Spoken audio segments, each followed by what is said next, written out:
Hi everyone, Jasper Basson here, founder of Dryk Holdings and the financial director of Elite Optimizers. I've got a very special guest today on my show. She's a former radio presenter on Lotus FM. She's a motivational speaker and she's an attorney from KwaZulu-Natal. Thank you very much, Abigail, for joining me. Thank you so much, Jasper, for having me. I am so honored. This was a very brief introduction. Please give us some ideas of what you're up to, what you're doing for a living. Okay, great. Well, you summed it up really well. I started my career as a radio presenter on Lotus FM when I was about 19 years old. I spent exactly a decade as a presenter on Lotus from age 19 to age 29. I got married in between and had my first child. But more importantly, I also qualified during that period as an attorney. And due to the responsibilities that I incurred as an attorney and as a professional, I had to step away from my on-air responsibilities and duties. But I also think there was a time to be a presenter, and mine had come to an end, and I bowed out of radio very gracefully, having learned a lot, having experienced it, and having found my voice. I'm an attorney, notary, conveyancer. I work with my husband. We have our own law firm called Attorneys Nadar Nepaul, and we're based in the city center in Durban. We specialize in criminal litigation, conveyancing, notarial work, family law, insolvency, and a host of other different areas of law. We are a company that spans more than 30 years. I'm also a motivational speaker. That's my passion. I love that. I started that about 4 to 5 years ago. I mostly focused at the time on team speaking and coaching, but I then ventured out and started speaking a lot to adults as well, mostly female, but now male as well. I found it to be deeply fulfilling, as I find you do as well. And I try and integrate it into my professional life as much as I can. We recently shared the stage on the Talk to Sales event. You were the main guest speaker. And what I really like about the talk, like you say, it's more about empowering ladies and teens, but it's also applicable to everyday life for any person, and my show for entrepreneurs. So it's everything based on neuroscience. So if I'm correct. So based on that, do you have any specific morning rituals and daily habits that you can advise to entrepreneurs based on neuroscience? In fact, Jasper, I must tell you this much. My topic was initially morning rituals. And when I said to Tharmer, I would like to speak on morning rituals, he was like, no, you can't. There's already somebody speaking about that. And so I did a little bit of Googling on you as well. And I see that we share an interest on morning rituals. And I tell you what, you are 100% correct. Your passion on it and the way you deliver and preach, for lack of a better term, on it is spot on. What I love about it is that you're drawing attention to the importance of having proper or correct morning rituals. For in order to be successful, I believe, as an individual, as an entrepreneur, as anybody in any field, you've got to start your day out correctly. And I had to learn that the very hard way. I think I only learned it after 2 pregnancies when I was forced to get up early in the morning and feed my children, that I realized there's a new energy in the morning. There's an energy that's palpable. There's an energy that's, what I say, addictive. And there's an energy that if you get into your system early in the morning, you're going to use it to fuel your entire day. So my morning rituals are really to get up at 5 a.m. You were quite right. And I read about that in various different books. And I thought, why not? If everybody else is doing it, what is my excuse? So I do get up at 5, latest 5:15. And I start my morning with a really nice prayer. I'm a very spiritual person. I'm Christian.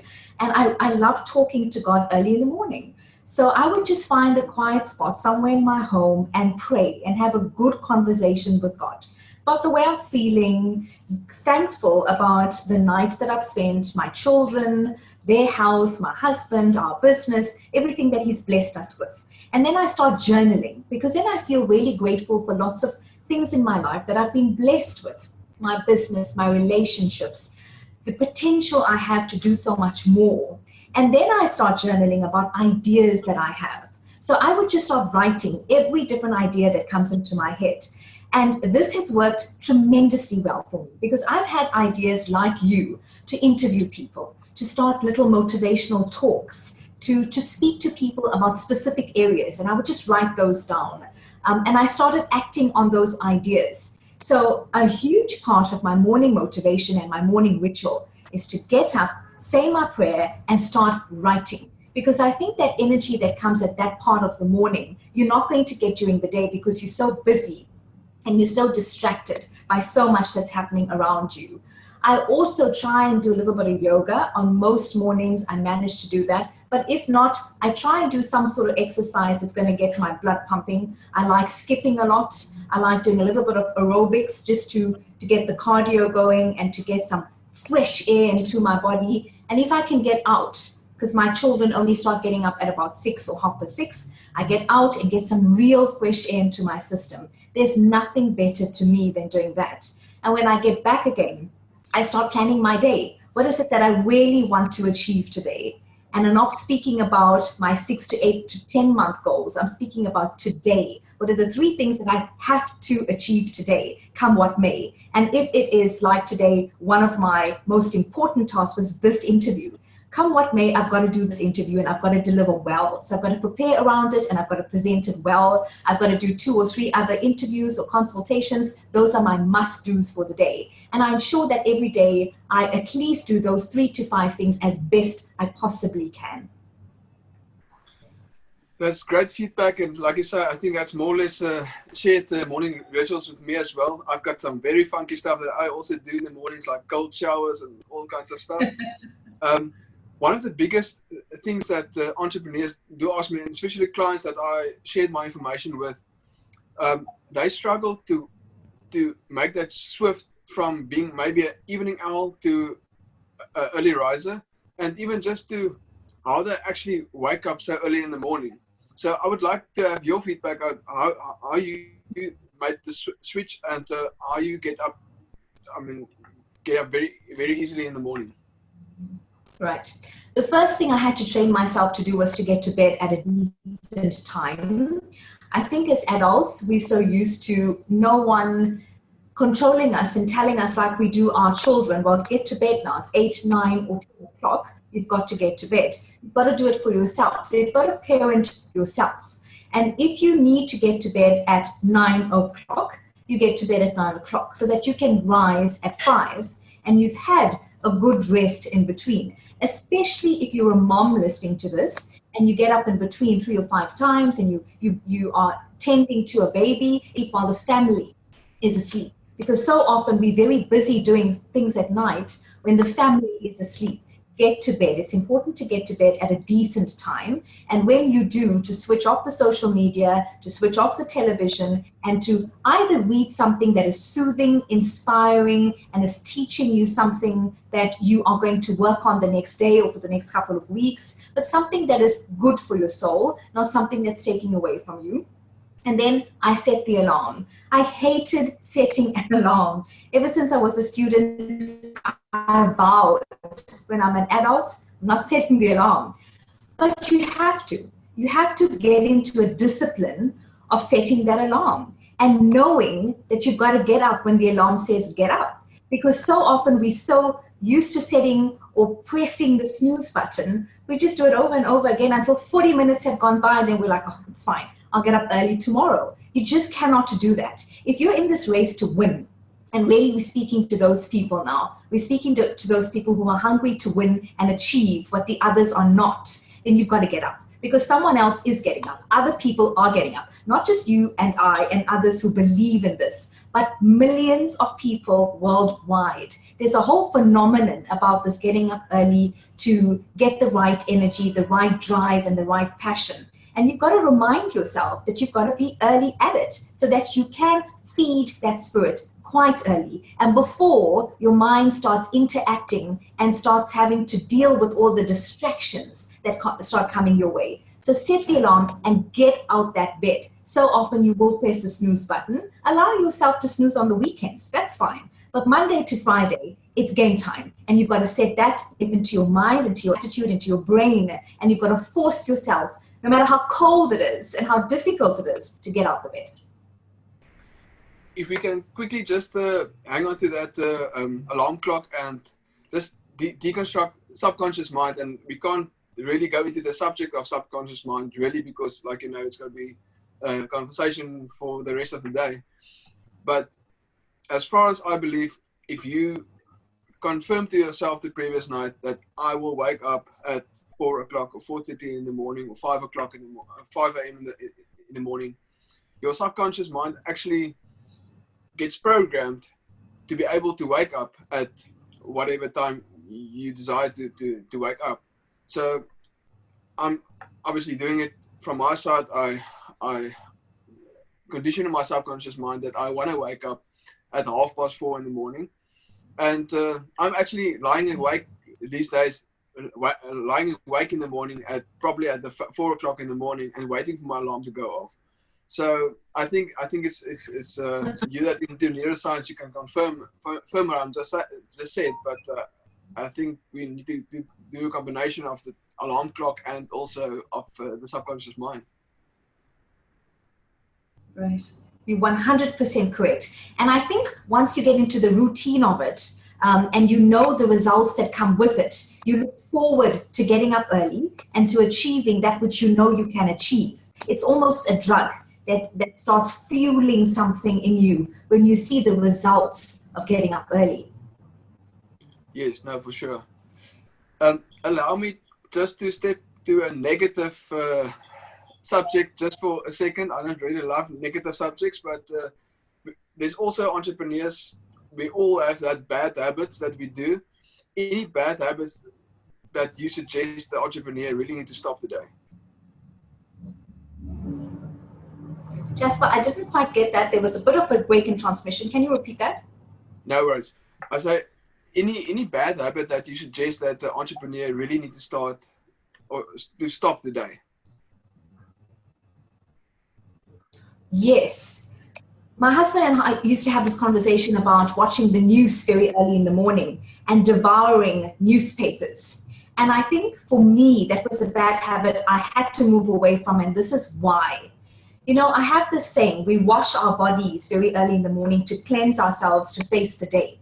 Likewise, you've got to start the morning washing your mind so that you can start the day with a clean mind and absorb everything that's positive and beautiful. But when you absorb the news that is negative, that is draining, that is nothing but positive on your system, you are tainting your mind and you are adding to your mind all that is negative. So stay away from the news very early in the morning. I'm not saying don't be aware of what's happening in the world. Browse and know what's going on later in the morning. When you're having your first cup of coffee, probably at about 10 o'clock, which is what I do, then I browse different newspapers to have an idea of what's going on. But I do not start my morning reading newspapers or watching the news on my phone or on television, because I'm sure to feel really bad about what's going on in the world. And that's not a good way to start any day. Beautiful advice. I also believe that I'm trying to fast as much as possible from news, as I just believe it's just a negative energy that we pull towards us. So yeah, I'm trying to just catch headlines here and there of what's going on in the world. Some maybe naive, but yeah, it needs to work for me. Any books that you suggest? Maybe give us two examples of any books that startup entrepreneur need to read.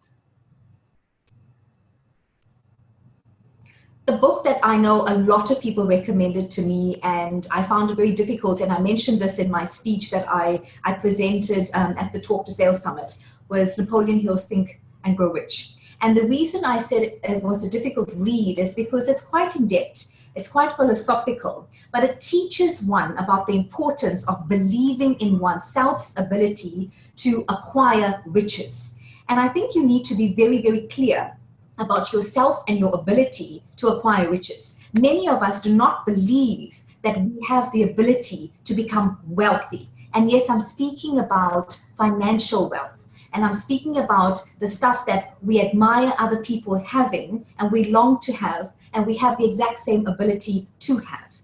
That book changed my life. I read it every day, either in the morning or in the evening. I reread different excerpts of the book that I know means something to me in a different setting or situation. But get the book and read it, not just read it, study it. It details steps that you need to take to acquire riches in life. And I was the sort of person that really thought riches are for everybody else. Wealth is for entrepreneurs, CEOs, directors, politicians, and the class of people that I admired from afar. And it's not. It's for moms and dads. It's for everybody, because we all want to have a better life. We all want to give our children a lot more than we had. We all want to have amazing holidays and live a quality of life that we are proud of. There's nothing bad about it. So the book taught me a lot in terms of being a strong entrepreneur.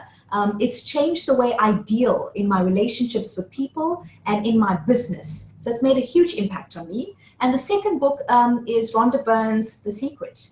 I read the book, I reread it, and then I bought the DVD. And I think the DVD did it for me because it has commentary from different people and their experience with the notion behind attracting into your life that which you believe.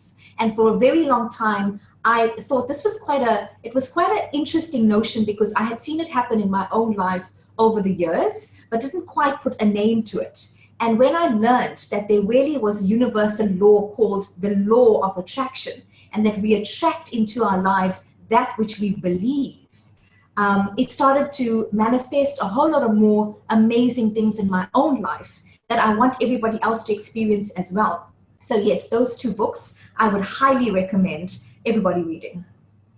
I fully agree. I think The Secret is maybe the first book that I need to read because, like I say, I think Think and Grow Rich is quite a difficult read. But again, then I think most entrepreneurs that do read tend to chase book after book, week after week. They try to chase books to read. And like you said, I also started slowing down on reading, but rather consume a book and reread certain chapters, highlighted ideas on the book. I think that's how you actually can implement the book, is by consuming the book and not just chasing through books and various subjects, because you can't really make that a habit if you don't consume the book. That's right. That's right. Right. Just lastly, like I said, this whole webinar series is for startup entrepreneurs, assisting them with the correct tools and daily habits. Any last tip that you want to give a startup entrepreneur that just came from being in employment and now coming to the world of being an entrepreneur? Absolutely. I want to tell you, just as I spoke to the little group in Cape Town, that if you have an idea in your mind of what you'd like to achieve and you've started a business, know that it is your purpose to start that business, to run that project, or to write that blog, or whatever it is that you're doing.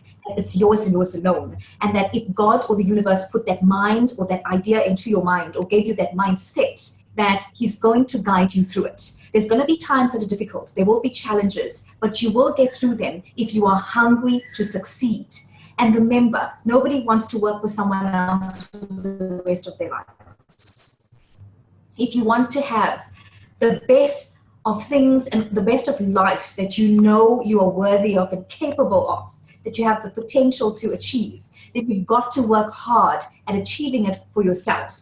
Don't leave your job just yet, but work very hard on building your brand. You're a walking, talking brand ambassador of your brand, of your business. People see you the way you see yourself. Walk tall, keep your head up high, do your homework, and know that your brand is something powerful, because you are powerful and because that idea is powerful. And it has the ability to create immense wealth for you, but also to change people's lives. And I think once you have that as the main idea or the core focus of your business, you will not only attract to yourself and to your life amazing things, but you will start serving people, communities, and the world at large. And when you start to do that, you really become a force to reckon with. And then you're on your way to an extraordinary life. So you've started the journey of 1,000 miles. Let it be an amazing one, and make it a journey that you will remember for the rest of your life, and one that you will be proud to look back on, and know from the outset that no challenge is there to get you down. You will overcome with the right mindset. Thank you very much. I think it's a very powerful 15 minutes. I think people, like I said with the book as well, people need to really consume this video, and they really need to go through it a few times and really apply the ideas and techniques in this video. Thank you very much for your advice. Lastly, just give me a few ideas of where people can find you. If they want to connect with you, what's the best place to connect with you?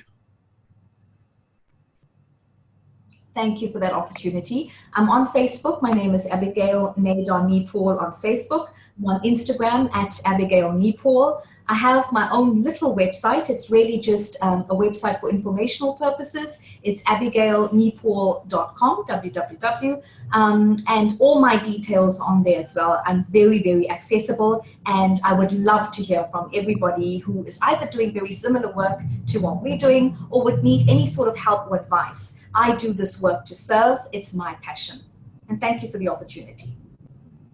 Thank you very much. And I'm looking forward to potentially talk to you on a joint stage again with you shortly on Talk to Sales. Perfect. I look forward to that too. All the best, and in regards to your wife.